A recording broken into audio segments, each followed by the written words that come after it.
रामधारी गुप्ता उच्च गति अभ्यास खंड 1 प्रतिलेखन संख्या 19-20 स्पीड 80 शब्द प्रति मिनट। Ready start. महोदय, जब तक अहिंदी भाषी हिंदी को हृदय से स्वीकार नहीं करते तब तक वह राष्ट्रभाषा का स्थान नहीं पा सकती, और यह तभी हो सकता है जब वे यह समझें कि इसमें उनका भी योगदान है और उन्होंने इससे केवल लिया ही नहीं बल्कि इसे कुछ दिया भी है, और उन पर कोई दूसरी भाषा लादी नहीं गई है बल्कि यह उनकी ही भाषा है। मेरे कहने का अर्थ यह नहीं कि आप उनकी ही व्याकरण अपना लें। इसका अर्थ यही है कि आप उदारतापूर्वक जितना ले सकते हैं ले लें। भाषा इसी प्रकार बन सकती है। यह भी आवश्यक नहीं है कि उसको स्वीकार करने पर आप वही लिखना आरंभ कर दें, परंतु जो वे लिखें उसको आप गलत ना समझें। आज किसी भी भाषा का रूप वही नहीं है जो उसके प्रारंभिक काल में था। उसमें परिवर्तन होता रहता है। हिंदी के इतिहास में भी आपको यही बात मिलेगी। मैं हिंदी का कोई विद्वान नहीं हूँ, पर मैं अपने अनुभव से कह सकता हूँ कि उसमें भी पिछले 500-600 वर्षों में बहुत अंतर पड़ा है तथा पहले की और आज की हिंदी में काफ़ी अंतर है। इसलिए नवयुग में जब वह देश की भाषा बनने जा रही है तो उसमें थोड़ा अंतर करना भी पड़े तो वह स्वीकार कर लेना चाहिए, जिससे उसका अन्य प्रदेशों के लोगों के साथ मेल बैठ जाए। कई अहिंदी भाषी लोगों ने भी हिंदी की काफ़ी सेवा की है। आपके राज्यपाल महोदय अहिंदी भाषी हैं और इन्होंने अपनी भाषा की बड़ी सेवा की है। यह भी हिंदी के पक्ष में थे और इन्होंने बड़ा योग दिया, जिसके कारण हम संविधान सभा में सफल हो सके। इनका भी यही विचार है जो मेरा है। मैं चाहता हूँ कि इनको भी हिंदी की सेवा करने का अवसर दिया जाना चाहिए।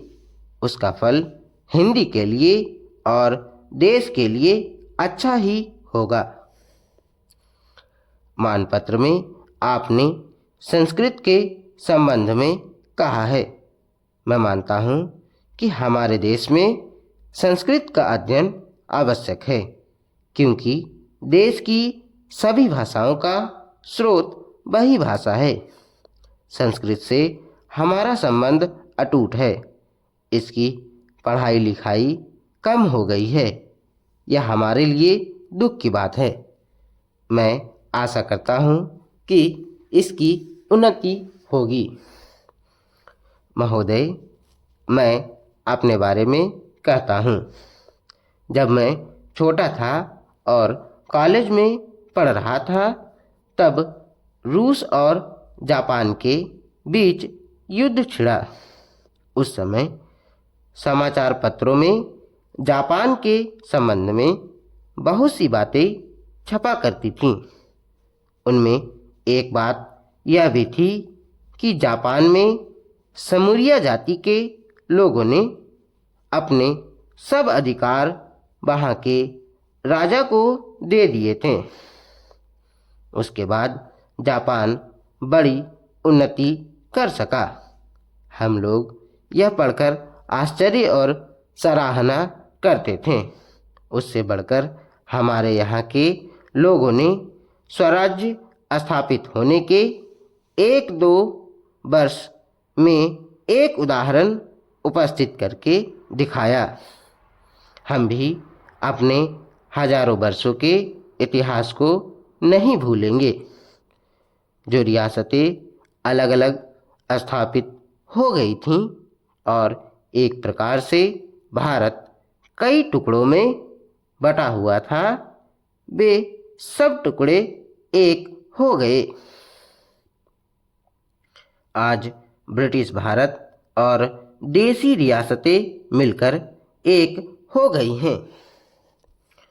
उसके बाद हमारे सामने यह प्रश्न आया कि भारत के लोग केवल स्वराज्य से ही सुखी नहीं हो सकते, उनको किसी न किसी प्रकार सुखी बनाना है।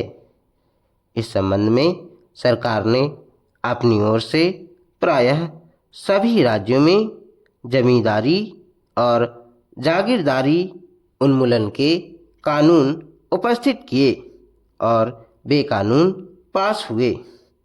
प्रसन्नता की बात है कि बहुत से स्थानों में कानून उन लोगों की स्वीकृति से तथा उन लोगों की सलाह से पास किए जिनकी जमींदारी और जागीरदारी समाप्त हो जानी थी। यह भी देश प्रेम का उदाहरण है। उन लोगों ने अपनी संपत्ति का त्याग इसलिए किया कि उससे सारे देश को लाभ पहुँचे। वह काम भी लगभग पूरा हो गया और पूरा होता जा रहा है। हमारे सामने मार्ग प्रशस्त है और अब हमें इस पर चलने की शक्ति चाहिए। हम में परस्पर कभी कभी इस प्रकार की संकुचित धार्मिक अथवा सामाजिक भावना देखने में आती है, जिसके कारण कभी कभी लड़ाई झगड़े हो जाते हैं। हम इस चीज़ को भी दूर करने का प्रयत्न कर रहे हैं। हमारे संविधान में स्पष्ट बता दिया गया है कि कोई चाहे किसी भी धर्म का क्यों न हो, किसी भी जाति का क्यों न हो, इस देश में सबको समान अधिकार है। गरीब से गरीब आदमी को भी वही एक वोट देने का अधिकार है जो कि राजा साहब को है या मुझे। धर्म के नाम पर किसी प्रकार का भेदभाव नहीं किया जाता है।